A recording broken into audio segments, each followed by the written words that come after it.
ఇంటిని సమర్పిస్తున్న వారు తెలంగాణలో అతి తక్కువ ధరలలో మీరు కలలు కన్న ఇంటిని నిర్మిస్తున్న ఏకైక సంస్థ సన్షైన్ ఇన్ఫ్రా 9069069333.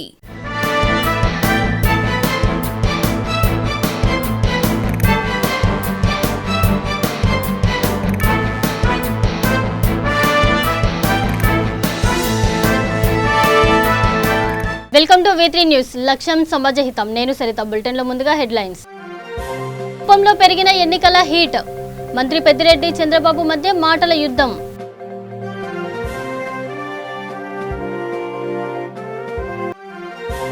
వెంకటగిరిలో బీజేపీ నేత పర్యటన.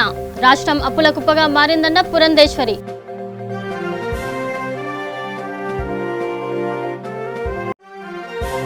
NCS షుగర్ ఫ్యాక్టరీపై బొత్స సమీక్ష. రైతులకు ప్రతి పైసా చెల్లిస్తామన్న మంత్రి.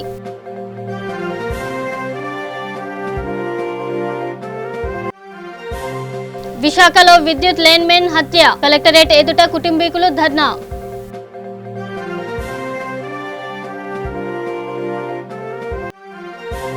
నల్గొండ ఆర్టీసీ ఆఫీసులో MD తనిఖీ. డిపోల మేనేజర్లతో సజ్జనార్ సమీక్ష. ఇక డీటెయిల్స్ చూస్తే, చిత్తూరు జిల్లా కుప్పంలో మున్సిపల్ ఎన్నికల హీట్ పెరిగింది. మంత్రి పెద్దిరెడ్డి రామచంద్రారెడ్డి వర్సెస్ మాజీ సీఎం చంద్రబాబు నాయుడు వార్గా మారింది. ఇటీవల పంచాయతీ ఎన్నికలలో వైసీపీ క్లీన్ స్వీప్ చేసింది. కుప్పంలో కూడా అదే రిపీట్ చేయడానికి వైసీపీ రంగం సిద్ధం చేసుకుంది. దీంతో తాను ప్రాతినిధ్యం వహిస్తున్న చంద్రబాబు నాయుడికి ఇదో మరో సవాల్గా మారింది. కుప్పం బహిరంగ సభలో పాల్గొన్న మంత్రి పెద్దిరెడ్డి రామచంద్రారెడ్డి చంద్రబాబు నాయుడు తనపై చేసిన కామెంట్లకు కౌంటర్ ఇచ్చారు. పంచాయతీ ఎన్నికలలో జరిగినట్టే మున్సిపల్ ఎన్నికల్లోనూ వైసీపీ క్లీన్ స్వీప్ చేస్తుందని మంత్రి తెలిపారు. వాడు కరెంట్ కట్ చేస్తాడు, నేను కూర్చొని ఆనంద గెస్ట్ వస్తున్నానంట, ఆడు పడుకోనున్నాడంట. తర్వాత వాళ్ళ పిఏ మనోహర్ పిలిచి నేను రాను, మీ ఇంటికి నువ్వు పార్టీని నాశనం చేసినావన్నా అంట. ఎవరింటికి పోలా, ఆ బస్సులోనే 3 రోజులు నిద్ర చేసినాడు. అలాంటి వాడికి మనం 35 ఏళ్ళు ఓట్లు వేసినాము, గెలిపిస్తున్నాము, ముఖ్యమంత్రిని చేసినాము. 14 ఏళ్ళు పరిపాలన చేసిన తర్వాత కూడా ఈ రోజు కుప్పంలో అతనికి ఇల్లు లేదు, ఓటర్ లిస్టు పేరు లేదు. ఎవరింటికి పోతే ఎవరు రానివ్వరు, అతను పడుకుంటే వాళ్ళకి దరిద్రమంటారు, ఎవరికి రానివ్వరు. అలాంటి అతనికి మళ్ళీ మీరు ఓట్లు వేయకూడదని కుప్పం పట్టణంలోని మున్సిపల్ పరిధిలో ఉన్న ప్రజలందరూ కూడా ఓటర్లందరూ నిర్ణయించుకున్నారు. కాబట్టి అతనికి అధోగతి అయిపోయింది. ఇక్కడే డయాస్ పైన చూస్తున్నాడు, ఇద్దరు చూపులు చూస్తున్నాడు. అతని అభిమాని ఒక ఉద్యోగస్తుడు ఒక బ్యాగ్ చేతిలో పట్టుకుంటే ఉండరా ఉండరా పట్టుకోనరా, వాడిని రానివ్వదురా, వాడు బ్యాగ్లో ఏమని చూడండిరా, బాంబు ఉందా, రాళ్ళు ఉంటాయా. ఇంత కలవరం అయితే నువ్వు జెట్ క్యాటగిరీని ఎంత చుట్టూ పెట్టుకునేసి వాళ్ళు బుల్లెట్ ప్రూఫ్ తీసుకున్నారు, మా సీఎం కాల్చొద్దు అనేసి. ఇలాంటి నువ్వు చంద్రబాబు నాయుడు ఒక మాట చెప్పాలంటే, నువ్వు నీ తమ్ములను, తెలుగుదేశం తమ్ములను, తెలుగుదేశం లీడర్లను నమ్ముకున్నావు. కుప్పం ప్రజలను నమ్ముకోలా, రాష్ట్రంలో ఉన్న ప్రజలను నమ్మలా. అందుకే నీకు చరమగీతం పాడుతున్నారు, ఇక రావద్దు మా ఊరికి, వాళ్ళందరూ అడ్డుకుంటున్నారు. కానీ సిగ్గు ఎక్కువ లేకుండా నువ్వు ఈరోజు వివిధ ప్రాంతాల నుండి ఎమ్మెల్యేలంతా తీసుకునేసి రామచంద్రారెడ్డికి వ్యతిరేకంగా, రామచంద్రారెడ్డి పెద్ద పుడింగే రామచంద్రారెడ్డి పుడింగే వినిపిస్తాం. ఈ ఎన్నికల్లో అందరికీ నమస్కారం. నాకు గత కొన్ని రోజులుగా గొంతు బాగాలేదు, చాలా తక్కువ మాట్లాడతాను. కొంచెం ఓపికగా అందరూ నిశ్శబ్దంగా ఉండాలని చెప్పి నేను మనవి చేస్తూ, 30 సంవత్సరాలు శాసనసభ్యుడిగా ఉన్నాడు. మీరందరూ కూడా చాలా గొప్ప నాయకుడిగా ఆయన్ను చూసి అందరూ కూడా చాలా ఆశీర్వదించారు. అన్నిసార్లు ఏకదాటిన శాసనసభ్యుని చేశారు. మరి ఇవన్నీ ఆయనకు గుర్తుకు రాలేదని అడుగుతా ఉన్నాను. ఈరోజు చూస్తే నేను రాకూడదు అంటే కుప్పంకి ఇప్పుడు కాదు, నేను ఎప్పటి నుంచో వస్తూ ఉన్నాను. జిల్లా కాంగ్రెస్ అధ్యక్షుడిగా మొదలుపెట్టి ఎన్నో కార్యక్రమాలన్నీ ఇక్కడ చేస్తూ ఉన్నాం. మరి ఈరోజు కుప్పంలో ఆయన పరిస్థితి గమనించి రామచంద్రారెడ్డికి ఏం పని ఇక్కడ అని చెప్పి మాట్లాడడం, విడ్డూరంగా మాట్లాడడం, ఇట్ల పురాణాలన్నీ కూడా చదవడం, ఇవన్నీ కూడా చేస్తూ ఉన్నాడు. మీరు గమనించాలని కూడా మీకు మనవి చేస్తూ ఉన్నాను. ఇళ్ల విషయానికి వస్తే, మనం ఈ సంవత్సరం మున్సిపాలిటీలో 3150 ఇండ్లు మంజూరు చేశాం. నెల్లూరు జిల్లా వెంకటగిరిలో బీజేపీ నేత పురంధేశ్వరి పర్యటించారు. రాష్ట్రంలో పరిస్థితులు దారుణంగా ఉన్నాయని ఆందోళన వ్యక్తం చేశారు. వైసీపీ అధికారంలోకి వచ్చిన వెంటనే గందరగోళ పరిస్థితులు సృష్టించారని తెలిపారు. వైసీపీ అధికారంలో వచ్చే సమయంలో 2,50,00,000 కోట్లు అప్పులు ఉంటే అది నేటికి 6 లక్షల కోట్లకు చేరిందన్నారు. కేంద్ర ప్రభుత్వం ఇచ్చే నిధులతోనే రాష్ట్రంలో అభివృద్ధి కొనసాగుతుందని వివరించారు. చేపట్టిన నాడే అంటే అధికారాన్ని చేపట్టిన వెనువెంటనే మరి ఇప్పుడు అధికారంలో ఉన్నటువంటి ప్రభుత్వం ఏదైతే ఉందో విధ్వంసకరంగా వారి ముందుకు వెళ్తూ ప్రజా వేదికను కూల్చివేయడం దగ్గర నుండి ఇవాళ గుళ్ళు గోపురాలు గుళ్లలో ఉన్నటువంటి మూల విరాట్టుల్ని సైతం ధ్వంసం చేసే పరిస్థితి వాళ్ళ రాష్ట్రంలో ఉన్నా దానికి ఏమాత్రం కూడా మరి చలనం లేనటువంటి ప్రభుత్వాన్ని ఇవాళ మనం ఆంధ్ర రాష్ట్రంలో చూస్తున్నాం. అదేవిధంగా కక్షపూరితమైనటువంటి వాతావరణం అని ఎందుకంటున్నామంటే ఎవరైనా సరే ప్రభుత్వానికి ఎదురొడ్డి వారు గళం విప్పినట్లయితే వెంటనే వారి మీద SC/ST అట్రాసిటీ యాక్ట్స్ పెట్టడం, మరి జైల్లో పెట్టడం, మరి మా కార్యకర్తల్ని సైతం చాలా ఇబ్బంది పరచడం, ఇవన్నీ కూడా రాష్ట్రంలో ప్రతి ఒక్కరు చూస్తున్నటువంటి నేపథ్యంలో కక్షపూరితమైనటువంటి వాతావరణం ఇవాళ రాష్ట్రంలో ఉన్నది అనేటువంటి విషయం ప్రజలందరూ కూడా గమనిస్తున్నారు. మరి ఇవాళ రాష్ట్రం ఉన్నటువంటి ఆర్థిక పరిస్థితి కూడా ఒక్కసారి గమనించవలసినటువంటి బాధ్యత ఉంది. ఇవాళ అప్పుల మీద అప్పులు తీసుకుని వచ్చి ఆ అప్పుల భారం ఇవాళ ప్రజల మీద వేసే పరిస్థితి ఇవాళ ఆంధ్ర రాష్ట్రంలో ఉంది. మరి 2014వ సంవత్సరంలో వైఎస్ఆర్ పార్టీ అధికారంలోకి వచ్చిన నాడు 2,50,00,000 కోట్లుగా ఉన్నటువంటి అప్పు భారం ఇవాళ 6 లక్షల కోట్లు దాటిందంటే ఎంతటి భారం ఇవాళ ప్రజల మీద ఉన్నదో ఒక్కసారి అందరూ కూడా గమనించాలి అని చెప్పి చేస్తున్నటువంటి అభ్యర్థన.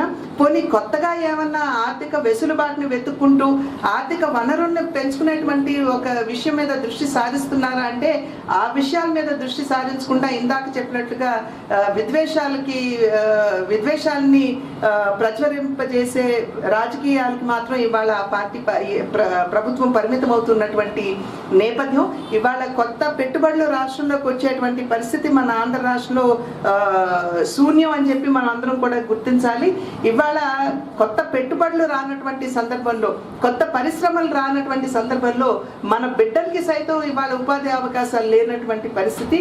అటువంటి విషయాల మీద ఏ విధంగా పరిశ్రమల్ని మన రాష్ట్రానికి తీసుకుని రావాలి, ఏ విధంగా మన వనరుల్ని పెంచుకోవాలి, ఏ విధంగా ప్రజలకు మేలు చేయాలి అనేటువంటి విషయాల మీద ఇవాళ ప్రభుత్వం దృష్టి సారించేటువంటి పరిస్థితి లేదు అని చెప్పి ప్రజలందరూ కూడా గమనిస్తున్నారు. ఇవాళ చూసినట్లయితే రేషన్ కార్డుల కోత, అదేవిధంగా మరి ఎలక్ట్రిసిటీ ఛార్జెస్ పెంచేసేయటం, మరి చివరికి చెత్త మీద కూడా ట్యాక్సులు వేసి దాన్ని కూడా పెంచేసేటువంటి పరిస్థితి ఇవాళ ఆంధ్ర రాష్ట్రంలో ఉంది. మరి ఇవాళ నిజంగా ఆంధ్ర రాష్ట్రంలో జరిగేటువంటి అభివృద్ధి కార్యక్రమాలు ఏవైనా సరే కేంద్ర ప్రభుత్వం ఇచ్చేటువంటి వనరులతోటే జరుగుతున్నాయి అనేటువంటి మాట వాస్తవం అని చెప్పి మీ ద్వారా ప్రజలందరికీ కూడా నేను తెలియజేసుకున్నాను. ప్రత్యేకించి ఇవాళ పేదలకు కట్టేటువంటి ఇళ్ళు కేంద్ర ప్రభుత్వం 1,80,000 రూపాయలు ప్రతి ఇంటికి కూడా కేంద్ర ప్రభుత్వం ఇస్తూ ఉంటే రాష్ట్ర ప్రభుత్వం తన భాగస్వామ్యంగా ఇవ్వాల్సినటువంటి డబ్బు ఏదైతే ఉందో 1,50,000 రూపాయలు ఏదైతే ఆ పేద రైతులకు అన్న పైసల వరకు చెల్లిస్తామని మంత్రి బొత్స సత్యనారాయణ ప్రకటించారు. NCS షుగర్ ఫ్యాక్టరీపై బొత్స సమీక్ష నిర్వహించారు. ఈ సందర్భంగా ఆయన మాట్లాడుతూ ఆందోళన చేస్తున్న రైతుల వెనుక టీడీపీ నేతల హస్తం ఉందని ఆరోపించారు. దాదాపు 80,000 ఎకరాల్లో సాగు చేసిన చెరుకు కొనుగోలు చేయాలన్నారు. రైతులకు చెల్లించాల్సింది కేవలం 6 కోట్లేనని బొత్స సత్యనారాయణ తెలిపారు. రాళ్లతో రుమ్మడం, పోలీసు మీద వచ్చి వాళ్ళ మీద రాళ్లతో కొట్టడం, ఒక పోలీస్ కానిస్టేబుల్ కూడా దెబ్బతగిలింది. అయినప్పుడు కూడా మా జిల్లా యంత్రాంగం, మా కలెక్టర్ గారు, మా SP గారు ఎంతో సమయం పాటిస్తూ ఎవరి మీద కూడా ఏ విధమైన లాఠీ చార్జీ కానీ ఏ విధమైన మరి వాళ్ళు చేయనీకంట అంతసేపు కూడా మాటలతోనే వాళ్ళు ఒప్పించి వాళ్ళు చేసి వాళ్ళు ఆలోచన తట్టుకొని చేసిన కార్యక్రమం కూడా మనం చూసాం. సుమారు ఎవరైతే మరి కమ్యూనిస్ట్ పార్టీ అనుకున్న వ్యక్తులు ఎవరైతే ఉన్నారో వాళ్ళ ప్రోత్సాహంతో వాళ్ళు ప్రేరేపిస్తూ మరి అధికారం కోల్పోయిన తెలుగుదేశం పార్టీ తాలూకా అండదానంతో వాళ్ళ తాలూకా మద్దతుతో ఈ కార్యక్రమాల్లో వచ్చి ఇది చేయడం ఇది ఏదో విధంగా వాళ్ళకు ఏదో విధంగా ఆందోళన సృష్టించాలని, ప్రజల్లో ఆందోళన సృష్టించి ఏదో విధంగా లాండ్ ఆర్డర్ తాలూకు సిచ్యువేషన్ తీసుకురావాలనేది వాళ్ళ తాలూకా తపన. అవన్నీ కూడా జరగవు. వాటికి మాత్రం మేము తావివ్వం, దానికి అవకాశం కూడా ఇవ్వం. దానికి అవకాశం ఇచ్చే పరిస్థితి లేదు. దయచేసి ఆలోచన చేయండి. రైతులందరినీ కూడా రైతులు మీ సంక్షేమం మాది, కానీ దీన్ని ప్రేరేపించడానికి ఎవరైనా ప్రయత్నం చేస్తే మాత్రం చూస్తూ మాత్రం పొత్తు మాత్రం ఊరుకోదనే విషయాన్ని మనం చేస్తాం. నన్ను చూస్తాను కొంతమంది నాయకులు వచ్చి స్టేట్ మీద 90 కోట్లు అప్పు లేదు, 16 కోట్లు ఉంది. ఆ మేనేజ్మెంట్ కూడా రమ్మన్నాం. దాని మీద కూడా ఏ విధంగా చర్చలు తీసుకోవాలి, వాళ్ళ తాలూకా పర్సనల్గా కూడా ఏ విధంగా తీసుకోవాలి అన్నింటినీ కూడా పరిశీలించమని కలెక్టర్ గారికి కూడా ఆదేశాలు జరిగింది. మరి నిన్నటి నుంచి కూడా ముఖ్యమంత్రి కార్యాలయం నుంచి కూడా వాళ్ళు పరిశీలిస్తూ ఆదేశాలు ఇస్తూనే ఉన్నాం. రైతుల మీద లాఠీ జరిగిందని చెప్పి అంటున్నారు. మీ అందరూ ఈ జిల్లాకు సంబంధించిన పాత్రికేయులు మీ అందరూ కూడా మీ ఎక్కడైనా జరిగిందో చెప్పండి లాఠీ చార్జీ. దయచేసి చెప్పండి, పర్వాలేదు, నేను సైలెంట్ ఉంటాను. జరిగిందంటే చెప్పండి. మరి ఏ విధంగా చెప్తారు? అరెస్టులు వేరు, లాఠీ ఛార్జీ వేరు. రైతుల మీద లాఠీ ఛార్జీ జరిగిందని చెప్పని ఏ నాయకుడు అన్నాడో, ఎవరైనా ఏ పాత్రికైనా మీరున్న పాత్రిక సరిగ్గా మీరు చూసిన వాళ్ళు అవసరం ఇంకా సుష్టి మించిపోతే అది తప్పదు. ఆ రాళ్ళతో కొట్టినప్పటికీ, పోలీసులకు దెబ్బ తగిలినప్పటికీ ఇవన్నీ చేస్తాం. ఏదైతే మళ్ళీ అగైన్ బంధువులతో మళ్ళీ ఇచ్చి మళ్ళీ ఇలాంటి ఇలాంటి కార్యక్రమాలు దుశ్చర్యలు చేస్తారనే ఉద్దేశంతోనే ఇవాళ బంధుకాలు ఇస్తే ఇవాళ వచ్చి ముందుగా అరెస్ట్ చేయడం జరిగింది. దేనికోసం? ఇలాంటి కార్యక్రమాలు చేయొద్దని చెప్పి. స్వచ్ఛంగా రైతులకి ఏమైనా మేలైతే మేము రైతులతో ఉన్న మనుషులం, రైతులతో కలిసిమెలిసి తిరుగుతున్న మనుషులం. మేమే అమెరికా నుంచి ఓడిపడి ఆకాశం నుంచి ఓడిపడిన మనుషులం కాదు. మాకు తెలుసు కష్టం సుఖం కూడా. దీంట్లో ఇంకొక ఆలోచన కూడా ఉంది. ఎవరైతే ఈ కార్యక్రమాలు చేశారు, ఈ కమ్యూనిస్ట్ కానీ తెలుగుదేశం పార్టీకి సంబంధించిన ఎవరైతే లోపాకారి చేస్తున్నారో వాళ్ళకి యాజమాన్యంతో సపోర్ట్తో చేశారని కూడా బయటకు వస్తుంది. విశాఖపట్నం జిల్లా కలెక్టరేట్ ఎదుట హత్యకు గురైన విద్యుత్ లైన్మెన్ ఎం బంగారాజు కుటుంబీకులు ఆందోళనకు దిగారు. ఈ హత్య వెనుక మంత్రి బొత్స సత్యనారాయణ బంధు హస్తం ఉందని వారు ఆరోపించారు. గోవిందు అనే మరో వ్యక్తితో కలిసి లక్ష్మణ్ రావు తన భర్తను హత్య చేసినట్టు బంగారాజు భార్య నందిని ఆరోపించింది. ఈ కేసులో లక్ష్మణ్ రావు హస్తం ఉన్నట్టు స్పష్టంగా కనిపిస్తున్నప్పటికీ పోలీసులు కేసు పెట్టకుండా తాత్సారం చేస్తున్నారని ఆగ్రహం వ్యక్తం చేసింది. మరోవైపు లక్ష్మణ్ రావుపై కేసు నమోదు చేసే వరకు పోస్టుమార్టం చేయొద్దంటూ ఆందోళనకు దిగడంతో ఉద్రిక్త పరిస్థితులు నెలకొన్నాయి.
ఉద్యోగాలు వేస్తానని డబ్బులు కట్టించి డబ్బులు 2 సంవత్సరాల నుంచి ఉద్యోగాలు ఏం లేదు, డబ్బులు ఇవ్వలేదు.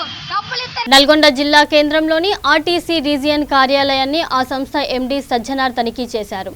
రీజియన్ కార్యాలయ అధికారులు సిబ్బంది ఆయా డిపోల మేనేజర్లతో సమీక్ష నిర్వహించారు. నల్గొండ జిల్లా కేంద్రంలోని ఆర్టీసీ రీజియన్ కార్యాలయాన్ని ఆ సంస్థ ఎండీ సజ్జనార్ తనిఖీ చేశారు. రీజియన్ కార్యాలయ అధికారులు సిబ్బంది ఆయా డిపోల మేనేజర్లతో సమీక్ష నిర్వహించారు. నల్గొండ రీజియన్ పరిధిలో దాదాపు 800 వరకు ఆర్టీసీ బస్సులు ఉండగా మరో 200 వరకు ప్రైవేటు అద్దె బస్సులు తిరుగుతున్నాయి. ఉద్యోగులు, సిబ్బంది జీతభత్యాలు, బస్సుల మెయింటెనెన్స్ సహా డిపోలో వ్యాపార సముదాయాల నుంచి వచ్చే ఆదాయం ఇంకా ఏ రకంగా అదనంగా ఆదాయాన్ని సమకూర్చుకోవచ్చు అనే కోణంలో సంబంధిత రీజనల్ మేనేజర్, డిపో మేనేజర్లతో సంస్థ ఎండీ సజ్జనార్ మంతనాలు సాగిస్తున్నారు.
కడప జిల్లా ఒంటిమిట్ట మండలం కొత్త మాధవరంలో ఎంపీటీసీ ఎన్నికల కమిషన్ నామినేషన్ ప్రక్రియ ముగిసింది.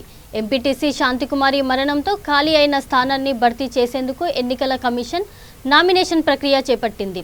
దివంగత శాంతికుమారి కుమార్తె గీతాదేవి ఒంటిమిట్ట మండల కార్యాలయంలో నామినేషన్ వేసింది. మండల అభివృద్ధి అధికారి మల్రెడ్డి, రిటర్నింగ్ అధికారి ఉమా, ఎంఆర్ఓ విజయకుమారి పత్రాలను తనిఖీ చేశారు.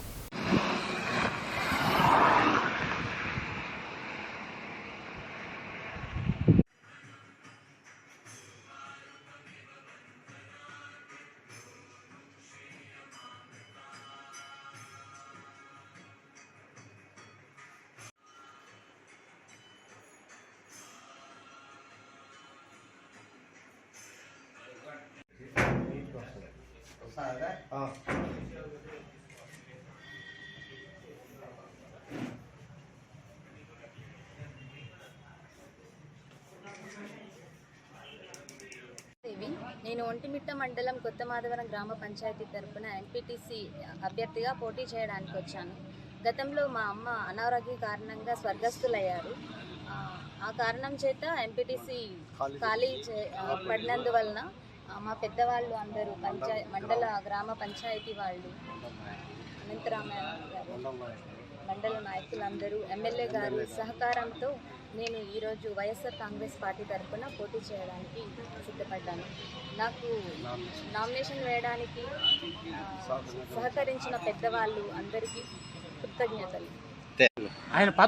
సంవత్సరం ఎంపీటీసీగా మా మాధవ ఎంపీటీ స్థానానికి శాంతకుమారిని డినామినేషన్గా ఎన్నుకోవడం జరిగింది. అనారోగ్యం వల్ల చనిపోవడం జరిగింది. ఆ స్థానంలో వాళ్ళ అమ్మాయిని మా గ్రామస్తులు అందరికీ కమిటీ కూర్చొని ఈ అమ్మాయిని ప్రపోజ్ పెట్టాము. ఈరోజు మా ఎమ్మెల్యే గారి ఆదేశానుసారము, మండల నాయకుల ఆదేశాలు అమ్మాయికి కంటెస్ట్ చేసేదానికి నిర్ణయించి ఈరోజు నామినేషన్ వేయించినాము. మా గ్రామస్తులకి, మండల నాయకులకి, మా ఎమ్మెల్యే గారికి కృతజ్ఞతలు చెప్పుకుంటున్నాం.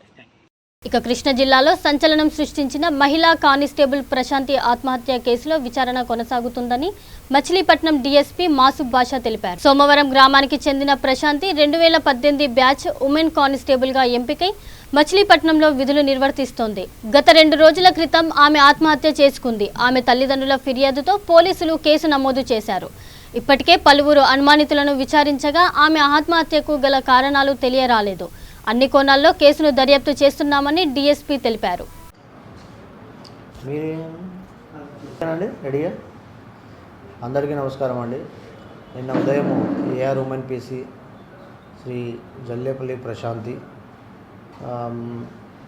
ఆత్మహత్య చేసుకోవడం జరిగింది. దీనికి సంబంధించి native of Nandigama Somavaram village సంబంధించి నేటివ్ ఉంది. 2018 బ్యాచ్ ఏఆర్ ఉమెన్ పీసీగా సెలెక్ట్ అయి ఉంది. నిన్న సుమారుగా 10 నుంచి 10:30 ప్రాంతంలో ఈమె ఆత్మహత్య చేసుకున్నట్లు తెలిసిన వెంటనే పోలీస్ ఆఫీసర్స్, మా లోకల్ ఎస్ఐ గారు, సిఐ గారు అందరూ వెళ్ళడం జరిగింది. మనకు బాడీని షిఫ్ట్ చేయడం జరిగింది. ఆమె యొక్క తండ్రి గారి స్టేట్మెంట్ మేరకు 174 డెడ్ డ్యూటీ హ్యాంగింగ్ కేసు నమోదు చేయడం జరిగింది.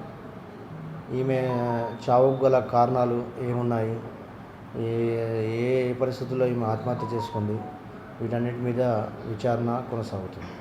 Thank you. అరెస్ట్ చేయలేదు.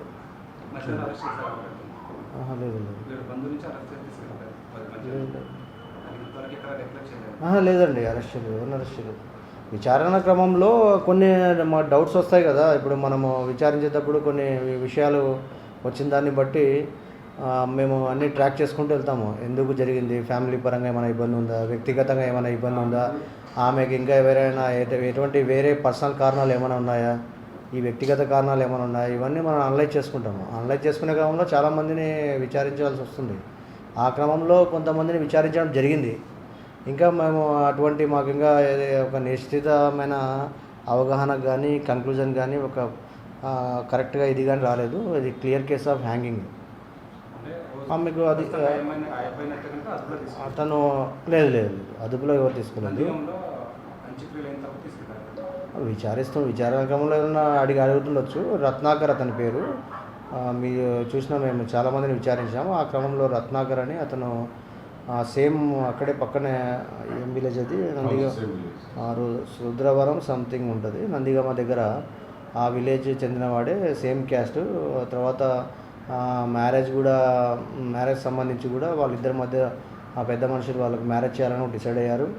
అది కూడా ఉంది. అతన్ని కూడా విచారించడం జరిగింది. కానీ ఇప్పటివరకు అయితే ఎటువంటి మనకు నిర్దిష్టమైన ఈ ఫలానా కారణమని ఇంతవరకు ఏం లేదు.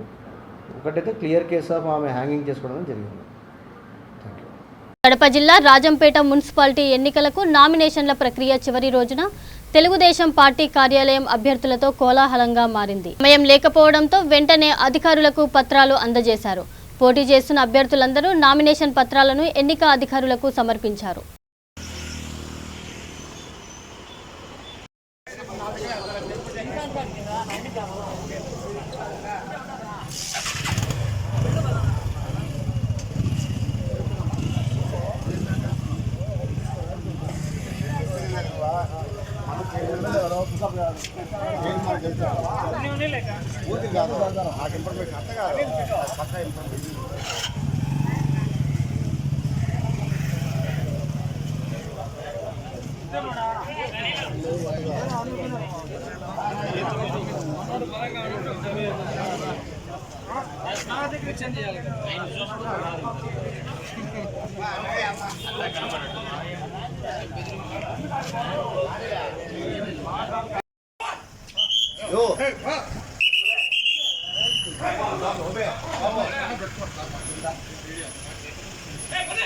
కృష్ణా జిల్లా నూజివీడు పట్టణంలో పోలీసులు వాహనాల తనిఖీలు చేపట్టారు.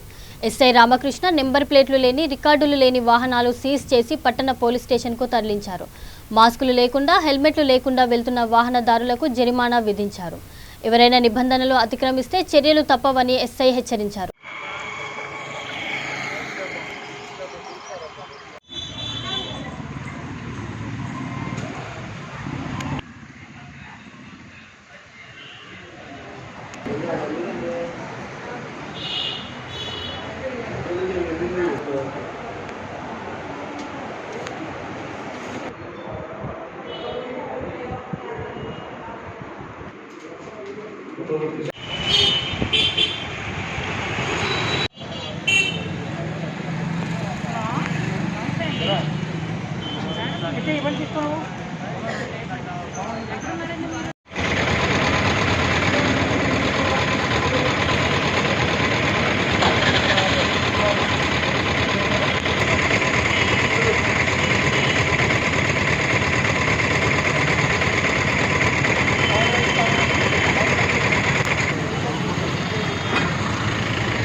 విశాఖ జిల్లా మాకవరపాలెం మండలం భీమబోయినపాలెం ఎంపీటీసీ స్థానానికి జరుగుతున్న ఉప ఎన్నికల్లో టీడీపీ, వైసీపీ నుండి 4 అభ్యర్థులు నామినేషన్లు దాఖలు చేశారు. ఇంతవరకు భీమబోయినపాలెం సర్పంచ్గా ఉంటున్న అల్లు రామనాయుడు మరల ఎంపీటీసీగా పోటీ చేసి గెలుపొందారు. క్రమంలో ఆయన తాజాగా తన ఎంపీటీసీ పదవికి రాజీనామా చేయడంతో ఉప ఎన్నిక అనివార్యమైంది. దీనిలో భాగంగా 2 ప్రధాన పార్టీల అభ్యర్థులు ర్యాలీగా వచ్చి తమ నామినేషన్లను దాఖలు చేశారు.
ఇప్పుడు వచ్చింది జస్ట్ 10 ముగించే ముందు మరొకసారి హెడ్లైన్. కుప్పంలో పెరిగిన ఎన్నికల హీట్. మంత్రి పెద్దిరెడ్డి, చంద్రబాబు మధ్య మాటల యుద్ధం.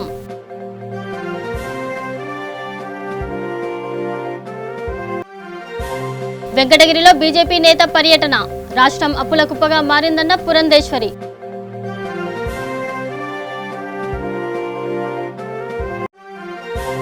ఎన్సీఎస్ షుగర్ ఫ్యాక్టరీపై బొత్స సమీక్ష. రైతులకు ప్రతి పైసా చెల్లిస్తామన్న మంత్రి.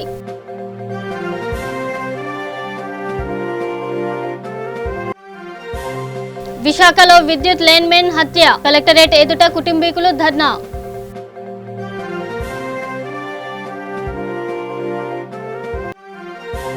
నల్గొండ ఆర్టీసీ ఆఫీసులో ఎండీ తనిఖీ. డిపోల మేనేజర్లతో సజ్జనార్ సమీక్ష. ఇవి ఇప్పటివరకున్న అప్డేట్స్. మరిన్ని అప్డేట్స్ కోసం చూస్తూనే ఉండండి V3 న్యూస్. లక్ష్యం సమాజహితం.